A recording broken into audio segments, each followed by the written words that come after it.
ما تقربوش ما تقربوش انتوما ما تقربوش عاد شويه. يلا يلاه بداو. ما تقربوش. اشنو السؤال اللي بغيتو شنو؟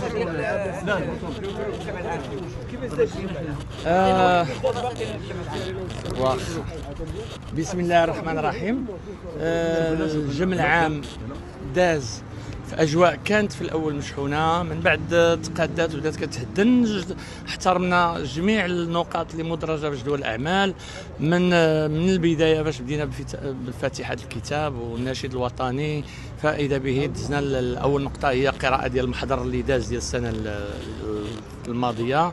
من بعد منها دخلنا الدراسه ديال التقرير الادبي، التقرير المالي. ما كانتش شي مناقشه كبيره لان الاخوان كلهم الحاضرين منخرطين وهذا عندهم الحق، خداو التحفظ على التقرير المالي وما بغاوش يصوتوا عليه، لان اولا ما احترمش المده اللي خصها تكون ديال 15 يوم باش ندرسوه على خاطرنا، حتى اللي ما كيعرفش الحسابات على الاقل يعطيه المحاسب ويعطيه الخلاصه ديالو. ثانيا ما كانش مفهوم بزاف لان كاين حساب ديال الشركه وما كاملش، كاين حساب ديال الجمعيه وما كاملش، دونك بعض لي سيكسيون فقالوا من الاحسن اننا نتحفظوا عليه.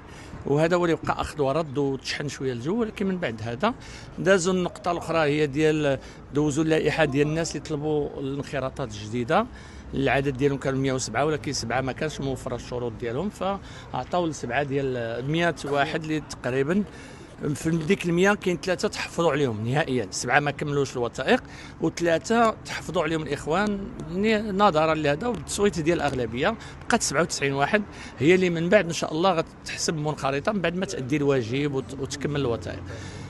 من بعد دازوا النقطه اللي نورمالمون خصها تكون هي ديال الاستقاله ديال المكتب باش عاد ندوزوا لانتخاب مكتب جديد. ولكن التعنت ديال السيد الرئيس كيقول على اساس لا خصو يدوز اللوائح ويقول شكون اللوائح اللي بقاو واللي حيدوا، وهذا ماشي من اختصاصه. كيف بسرنا لهم ويمكن حتى انا دخلت على ان القانون كيمنع على المكتب المستقيل انه يبت في طلبات الترشيح، ولو انه كون بقى مكتب ما خصوش يبت هو في طلبات الترشيح، كدار لجنه خاصه وكتكون لجنه ديال الاستئناف، لان حتى لا كان واحد الظلم ولا واحد الحيف على واحد اللائحه كاين لجنه اللي غتمشي لها.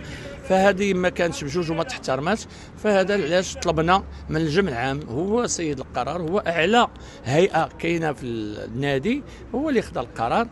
وكنشكر الاخوان بجوج اللي كانوا مرشحين، لا السي انس كرامي ولا السي ابراهيم العسري، على الروح الرياضيه ديالهم، وحتى هما علنوها علانيه بانهم ما بغاوش المنافس الثالث انه يتقصى او اللائحه تقصى، مع العلم على انني تناجبت لهم حجوج ان ديناها في الوقت، وعلى ان حاله التنافي كتكون نهار ديال الانتخاب ماشي في الوقت ديال الترشيح، وعلى اساس انه حتى حنا عندنا ورقه من العصبه كتثبت على ان هذا السيد ما بقاش رئيس ديال هذيك ودار الجمعه من نهار الجمعه.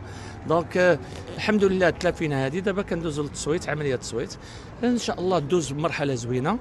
اللي ربح انا كنقولها مادام اننا الان الوداد يمكن تتنافسوا الصعداء، اللي يربح فينا راه يستاهل، وواجب علينا حنا دوك الجوج اخرين ولا هما بجوج الا كانت انا اننا نتعاونوا ويدوا يد المساعده، لان الوداد محتاجه لكل السواعد ديالها، لكل الابناء ديالها، باش ان شاء الله نمشيو بمستقبل زاهر. من دابا البدايه خصها تكون صحيحه، ما يقولوش ديك ديال باك كيولي يخرج من الخيمه عوج. خصنا من الاول نمشيو.